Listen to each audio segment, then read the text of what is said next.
Hi friends, welcome back to my channel. நம்ம இன்னைக்கு Ramzan special mutton biryani தான் பார்க்க போறோம்.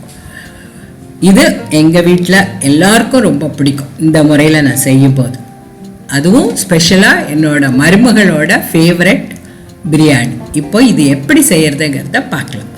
ரொம்ப சிம்பிளா ஈஸியா நம்ம செஞ்சிடலாம் இந்த பிரியாணி.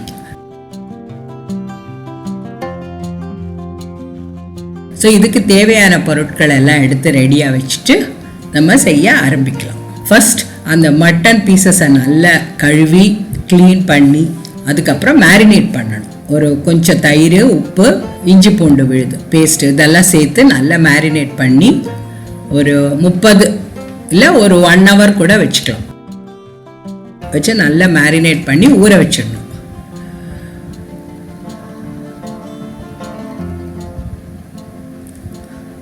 அது ஊறதுக்குள்ள நம்ம சாதமும் வடிச்சு எடுத்து வச்சிடலாம். அரிசியை நல்லா அலசி கொஞ்ச நேரம் ஊற வச்சிருந்தோம். அதையும் ஒரு பெரிய பாத்திரத்துல நிறைய தண்ணி கொதிக்க வச்சுட்டு இந்த கொதிக்கிற தண்ணியில கொஞ்சம் மசாலா, பாதி கரம் மசாலா நம்ம எடுத்து வச்சதுல பாதி போர்ஷன் தான் இதுல போட்டிருக்கோம். பாதி நம்ம பொடிக்க போறோம். ஸோ பாதி மசாலா சேர்த்து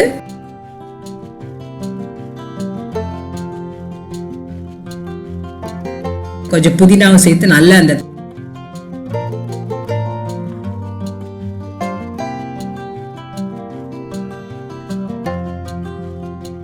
தண்ணி நல்லா கொதிச்சதுக்கு அப்புறமா நீங்க அரிசி சேர்த்து அது 3/4 பாகம் தொட்டு பார்க்கும்போது உங்களுக்கு தெரியும் கொஞ்சம் நரன்னு இருக்கணும். ரொம்ப வெந்துருச்சுன்னா அப்புறம் நம்ம எல்லாம் சேர்த்து மிக்ஸ் பண்ணும்போது குழஞ்சிடும்.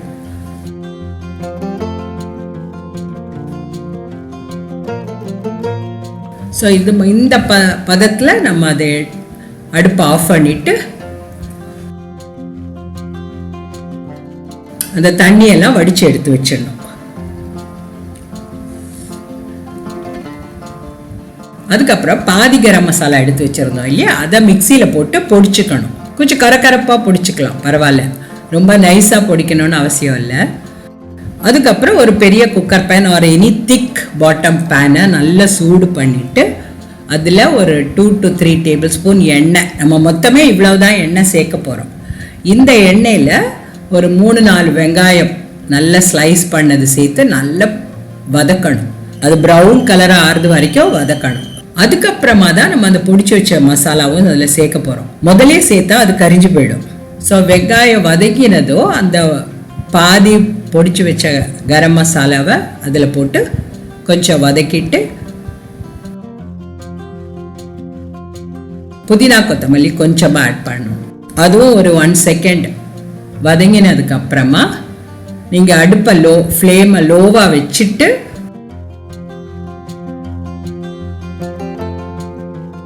ஒரு 2 டீஸ்பூன் மிளகாய் தூள் சேர்க்கலாம். இது ரொம்ப ஸ்பைசியான பிரியாணி கிடையாது.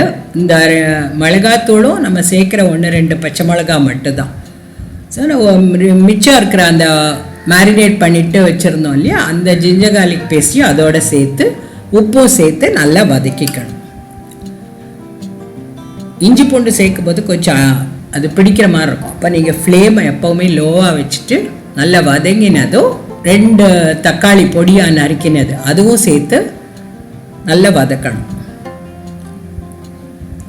ஸோ அந்த தக்காளி நல்லா ஈர போக நல்லா வதக்கி பிரிஞ்சு வரும்போது எண்ணெய் பிரிஞ்சு வரும். அப்போது பச்சை மிளகா உங்களுக்கு தேவையான பச்சை மிளகா சேர்த்துக்கலாம்.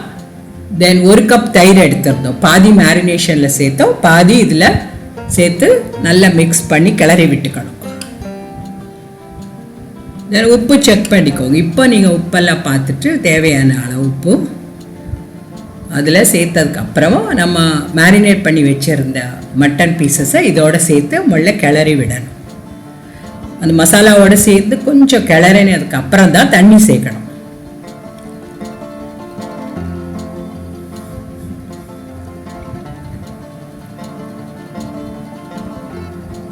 அரை கப்பு ஹாட் வாட்டர் சேர்த்தா நல்லது. அண்ட் தக்காளிலேயே உங்களுக்கு தண்ணி விடும், அதனால அரை கப்பு ஹாட் வாட்டர் சேர்த்தா போதும். மட்டன் நல்ல டஃப்பாக இருந்ததுன்னா நீங்கள் குக்கர்லேயே வேக வைக்கலாம். இல்லை சும்மா இப்படி மூடி போட்டு ஒரு 10-15 நிமிஷம் நல்லா வெந்து அந்த செபி கிரேவியாக வரணும். அது தண்ணியெல்லாம் வற்றி நல்லா அந்த மசாலா மட்டனில் நல்லா பிடிச்சி அப்படி இருக்கும். ரொம்ப தண்ணியாக இருக்கணும்னு அவசியம் இல்லை கிரேவி. ஸோ இப்போது நம்ம அடுப்பை ஆஃப் பண்ணிவிட்டு அந்த சாதம் இருக்கு இல்லையா, வடித்து வச்சிருந்த சாதத்தை அது மேலே மெதுவாக போட்டு பரத்தி வைக்கலாம். சில பேர் லேயர்ஸ் மாதிரி வைப்பாங்க, பட் இப்படி வச்சாலுமே நல்லா தான் இருக்கும்.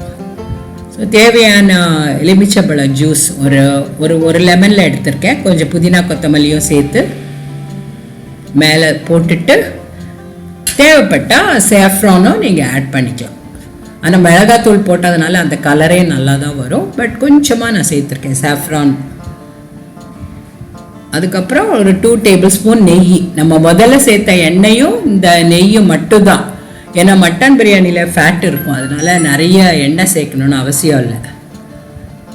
அதெல்லாம் சேர்த்து மூடி வச்சுட்டு நம்ம ஒரு தவாவை சூடு பண்ணணும். இதுதான் தம் முறையில் நம்ம பண்ணும்போது அடி பிடிக்கவே பிடிக்காது.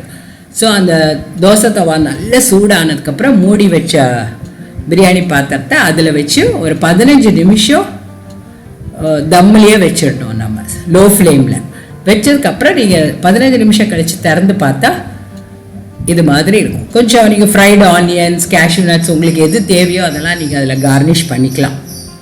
ஸோ இது மாதிரி பொலன்னு இருக்கும் அந்த கிரேவியோடு. அது நம்ம சர்வ் பண்ணும்போது மிக்ஸ் பண்ணிவிட்டு சர்வ் பண்ணலாம். இந்த ரெசிபி உங்கள் எல்லாருக்கும் பிடிச்சிருக்குன்னு நினைக்கிறேன்.